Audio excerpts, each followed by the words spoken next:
Today I'm going to show you guys how to set up Starlink Roam. This is the company's more portable internet service for working on the go. And stick around because towards the end of this video, I'm going to show you what this internet can handle, what it can't, and who I think should actually spend the money for it. This is how to do it all. So spring has officially sprung over here and I'm sick and tired of working in a dark office when it's so dang nice out. As you can see, it's a beautiful day, the sun is shining, the birds are chirping, and thanks to this setup right behind me, I'm actually on the clock right now. I purchased the standard Starlink Roam kit. It's pretty much identical hardware-wise to the residential one, only it's a little bit different in terms of the data plan you get. It's only 100 gigabytes a month. You can get the unlimited data plan, but you're gonna be spending quite a bit more for that. That just means I'm just gonna have to save this work setup for only the nicest days this summer. This kit comes with a standard Starlink satellite dish with the kickstand, the router, the power supply, and of course all the cables to hook everything together. Simply hook the power supply to the router to the dish, and then boom, you're pretty much good to go. For this setup, I decided to place the dish on top of the hood of my cameraman's awesome car here to get the best signal possible. A key thing to note about this setup has to do with obstructions. You always want to place these Starlink satellite dishes on an area where the most amount of sky is visible to it. That'll give you the greatest signal possible and the best internet performance. And you can also use the app to see how many obstructions are in the dish's way and how you can kind of tweak things accordingly. From a hardware perspective, the one thing that irks me about this setup is that it doesn't actually come with a power source. It comes with a power supply right here, but you actually need something to plug that into. Of course, Starlink sells a car charger adapter for this unit, but it costs you 50 bucks extra. And who really wants to power, portable internet with your car battery and gas? It just seems super antithetical to this whole idea of this setup being mobile. Thankfully, I do have a portable power station here that's compatible with this unit, but it is just another thing to lug around for this setup. You can buy third-party, power stations and car charging adapters on Amazon, but it would just be nice if Starlink threw some sort of a rechargeable power bank in for free. Come on. But now that everything's set up, let's start talking about the actual capabilities of this internet, because we're in a place where there's literally no service. There are wild horses next to me doing this video.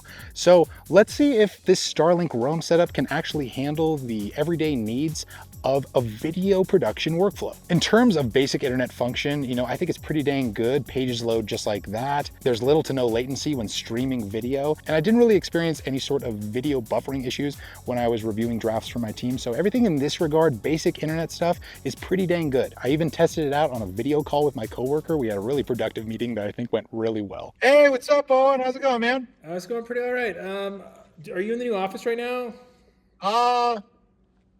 Yeah, I'm in the new office right now. What's with that new hat? It's a sun hat. Yeah, kind of like, I'm trying to break it in.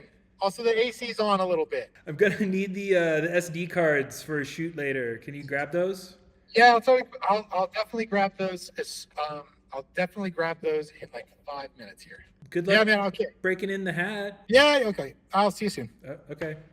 Goodbye. See you. The one area where I think this internet setup really struggles, however, comes down to upload speeds. I just don't think this Starlink Roam setup cuts the mustard here, with upload speeds ranging anywhere between 15 to 35 megabytes per second.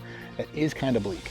Being a video producer, I'm constantly dealing with large video file transfers. Uploading 4K video to places like Google Drive takes forever, especially longer clips. Shorter ones even take quite a while. Download speeds aren't half bad though. Based on my tests, I usually find the download speed for Starlink Roam to be anywhere from like 100 to like 200 megabytes per second. That's pretty nice if you're just trying to quickly download assets from the internet to put videos together. The lowest download speeds on Starlink's website is clarified as 65 megabytes per second. I've never seen it drop that low though. Keep in mind, these internet speeds can heavily depend on where you're located globally, but that's just what I'm experiencing in this spot. If you want a quick reference, Starlink has this worldwide map tracker that estimates general speeds for your location, so that's pretty cool. The main use case for this Starlink Roam internet setup and where I see it performing best is exactly what it's advertised for. If you're going on a big camping trip and you want reliable and relatively strong internet pretty much anywhere that won't get bogged down even with multiple devices connected to it, this is pretty much the ticket for you. The big question though is whether or not you can actually afford it.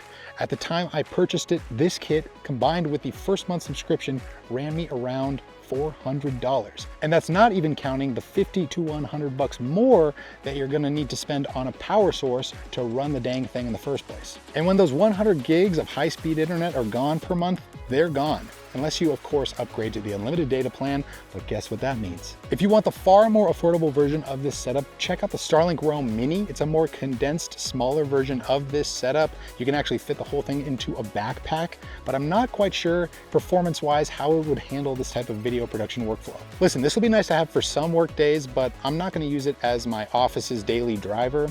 But depending on how you use it, it could be worth it, the Starlink Roam setup, if you've got the money to spend. Let us know what you think down below in the comments and subscribe for a lot more content on how to do it all.